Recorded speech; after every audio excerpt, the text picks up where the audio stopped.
Olá pessoal, sejam bem-vindos ao canal Química para Universidades e Concursos. Eu sou Aldimar, professor de Química, e nesse vídeo resolverei questão do concurso para professor de Química do Colégio Pedro II, que ocorreu em 2016. Se você se interessa por esse tipo de conteúdo, se inscreva no canal e ative o sininho para receber as notificações dos conteúdos que estão sendo postados. A 17ª questão diz o seguinte: que reações de substituição eletrofílica em anéis aromáticos são procedimentos bastante utilizados em química orgânica. A nitração do fenol é um exemplo em que os produtos obtidos são o orto e o para-nitrofenol. Sobre as propriedades fisicoquímicas dos reagentes e produtos desta reação, pode-se afirmar que... E em seguida aparecem 5 afirmativas para a gente avaliar se são verdadeiras ou não. E em seguida assinalar uma das opções A, B, C ou D que traz apenas as afirmativas verdadeiras. Então vamos avaliar cada uma dessas afirmativas. Antes de começar a avaliar as afirmativas, vamos fazer uma breve análise da distribuição de carga na molécula de fenol. Então aqui eu tenho o desenho plano da molécula de fenol, onde a gente pode perceber aqui a hidroxila, a região mais polarizada da molécula, E aqui o que a gente observa? Que o oxigênio é o átomo mais eletronegativo dessa molécula, que está ligado aqui ao hidrogênio, e obviamente esse oxigênio vai carregar vai capturar para si a maior parte da densidade eletrônica, fazendo com que no hidrogênio se instale um polo de carga positivo, parcialmente carregado positivamente, e o oxigênio fique carregado negativamente, Esse oxigênio está ligado, é o átomo do grupo da hidroxila, que está ligado ao anel aromático, a um carbono do anel aromático, E por ser um átomo muito eletronegativo, ou seja, que capta para si a densidade eletrônica, puxa mais fortemente a densidade eletrônica, ele contribui para que esse carbono ligado a ele carregue uma carga parcial positiva.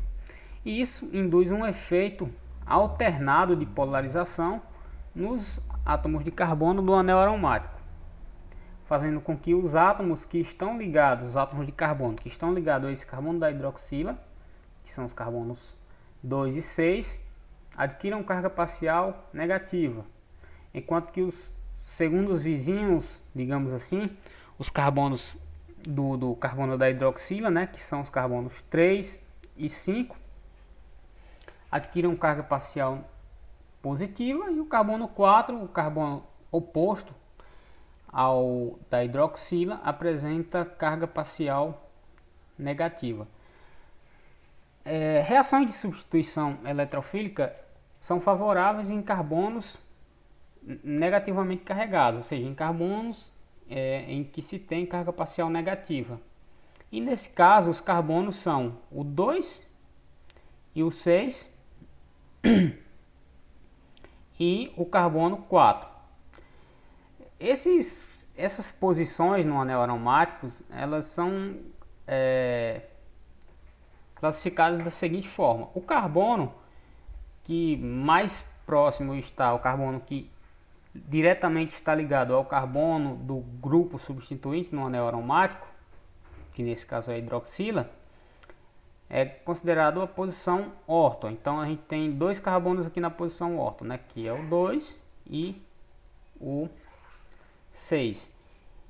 O carbono que está o segundo carbono, digamos assim, na sequência dos ligados ao carbono do grupo substituinte, é considerado o carbono chamado de carbono meta, da posição meta. Então aqui a gente tem o carbono 3 e o carbono 5, posição meta. E o carbono oposto ao carbono ligado ao grupo substituinte, né? Nesse caso a hidroxila, o carbono para. Então nesse caso o que a gente observa é que para esse fenol aqui, a substituição eletrofílica ela deve ser favorável nas posições orto e para. E é exatamente por isso que a gente tem a formação de isômeros, né, de dois compostos decorrentes da nitração desse fenol, que é o orto e o para nitrofenol. Se por um acaso o grupo substituinte desse anel fosse outro, né, por exemplo, se ao invés de ser o grupo da hidroxila fosse o grupo nitro, aí a gente teria uma situação diferente. Nesse caso, o oxigênio, que é o átomo mais eletronegativo da molécula, não está ligado diretamente ao anel aromático, a um carbono do anel aromático, e sim ao nitrogênio. Isso faz com que, né, esse oxigênio capture a maior parte da densidade eletrônica para torno de si, por ser mais eletronegativo. Isso faz com que o nitrogênio fique carregado parcialmente com carga positiva, o que induz ao carbono do anel aromático a que ele está ligado uma carga parcial negativa. E a alternância de polos de carga no anel aromático ocorre de maneira diferente, ou seja, os carbonos que estão ligados agora ao carbono que está ligado ao grupo nitro adquirem carga parcial positiva, né, que é os carbonos da posição orto, carbono 2 e carbono 6. Os carbonos da posição meta, carbono 3 e carbono 5, adquirem carga parcial negativa, e o carbono da posição para adquire carga parcial positiva. E nesse caso, a substituição eletrofílica é favorável a ocorrer na posição meta. E é por isso que a gente costuma dizer que grupos como o nitro são metadirigentes, né? E grupos como a hidroxila são ortoparadirigentes. Então vamos avaliar agora, né, a primeira afirmativa. Então, para avaliar, vamos observar as moléculas de paranitrofenol e ortonitrofenol. Então, o paranitrofenol é esse aqui, né, em que os grupos polarizados, que é o grupo hidroxila e o grupo nitro, ficam em lados opostos, completamente opostos, né, no anel aromático. Só para esclarecer aqui, as bolinhas brancas representam átomos de hidrogênio, as grafite átomos de carbono, o vermelho átomos de oxigênio e o azul é o nitrogênio, tá? Então, no caso do ortonitrofenol é diferente, os grupos polarizados, mais polarizados da molécula, né, que corresponde ao grupo hidroxila e o grupo nitro, estão de um mesmo lado, tá? No anel aromático, né? Então isso faz com que no primeiro caso, no caso do paranitrofenol, a gente tem uma melhor distribuição dos grupos polarizados nessa molécula. Isso deve favorecer a formação de ligações intermoleculares mais fortes, certo? Ou seja, essas moléculas de paranitrofenol entre si devem interagir muito mais fortemente do que as moléculas, ou pelo menos mais fortemente, né, do que as moléculas de ortonitrofenol entre si. Isso porque essas moléculas vão interagir basicamente por meio de dois tipos de interação intermolecular, que as forças de dispersão, né, que é comum às moléculas, e por interações de polo. O primeiro tipo de interação, as forças de dispersão, são iguais basicamente para as duas moléculas, uma vez que elas são que são isômeros, né? E portanto essas moléculas têm o mesmo número de átomos, cada uma. Entretanto, o segundo tipo de interação, que é a dipolo-dipolo, que ocorre quando um polo negativo da molécula interage com o polo negativo de uma molécula interage com o positivo de outra molécula, até as moléculas irem se unindo, né? Que é inclusive a interação intermolecular mais significativa para o arranjo, para a formação do estado condensado da matéria, né? Desses dois tipos de materiais.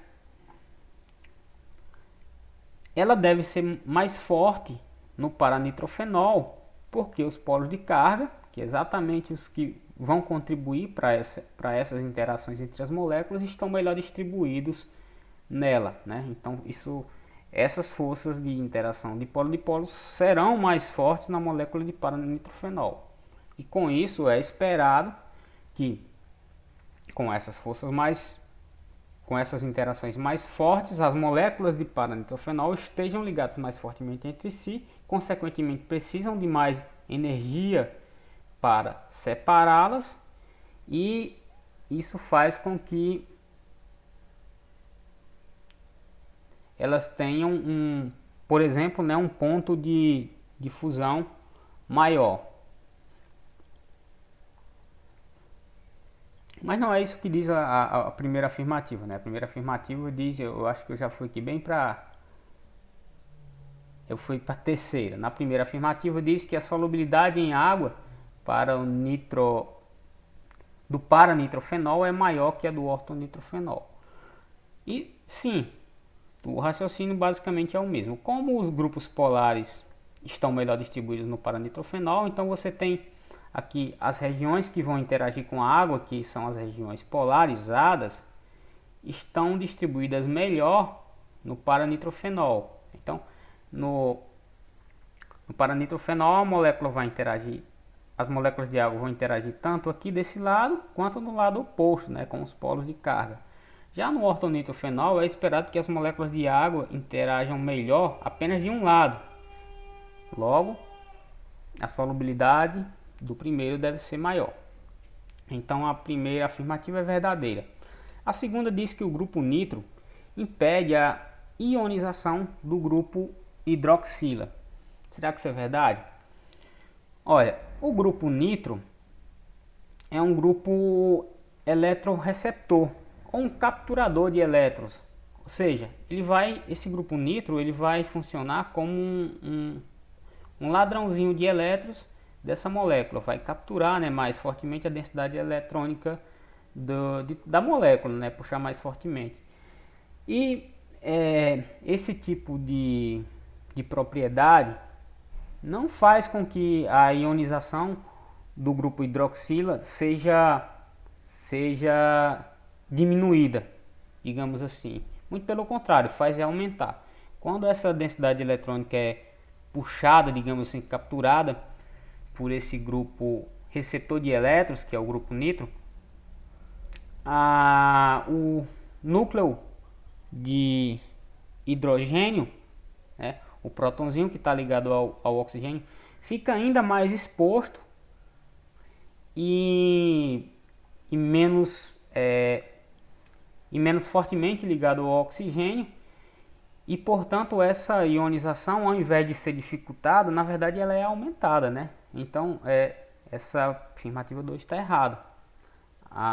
O grupo nitro não impede a ionização do grupo hidroxila, muito pelo contrário, melhora, faz com que essa ionização ocorra mais facilmente. E a afirmativa 3, que eu até comecei já a falar sobre ela, também por conta da distribuição dos grupos mais polarizados estarem em lados opostos no paranitrofenol, né? Já falei disso, já expliquei.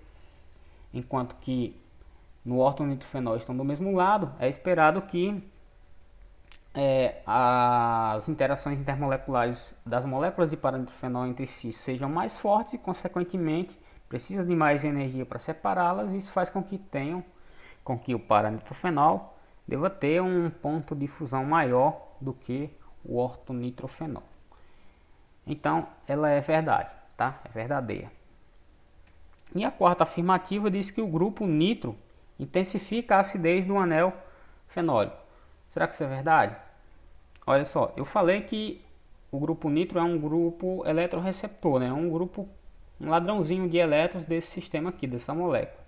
E com isso, puxando a densidade eletrônica, deixará o próton, né, o núcleo de hidrogênio mais exposto e mais facilmente ionizável. Se ele está mais exposto e mais facilmente ionizável, então é esperado que ele seja uma solução, né, desse composto do paranitrofenol seja, ou do ortonitrofenol, né, seja um pouco mais ácido do que seria se somente tivesse o fenol. Então sim, podemos concluir que o grupo nitro intensifica a acidez do anel fenólico. É verdadeiro. E a quinta e última diz que o ponto de ebulição do fenol é maior que o dos produtos. Será? Bora ver. O fenol é esse aqui, né? Que eu mostrei a estrutura desenhada, a estrutura plana aqui, para a gente avaliar a distribuição parcial das cargas. Então, como a gente observa, o grupo mais polarizado no fenol está só de um lado, né? Que é o grupo da hidroxila. E é só um grupo, né? É só um grupo mais polarizado. Enquanto que nos produtos, que são o para e o ortonitrofenol, a gente tem dois grupos bastante polarizados. Então, se isso acontece, significa que as interações de polo dos produtos, né, tanto do para quanto do ortonitrofenol, serão muito mais fortes do que no fenol. Ou seja, se são mais fortes, mais fortemente essas ligações, mais fortemente as moléculas de para nitrofenol vão interagir entre si, assim como as de ortonitrofenol também. E se mais fortemente interagem, mais energia é necessária para separá-las. Ou seja, o ponto de ebulição do fenol não deve ser maior do que o dos produtos, mas sim o contrário, certo? Porque esses produtos vão ter interações intermoleculares mais fortes do que tem as moléculas de fenol entre si. Então é falsa. Então temos como verdadeiras a primeira, a terceira e a quarta afirmativas. E portanto a opção correta a se marcar é a letra A.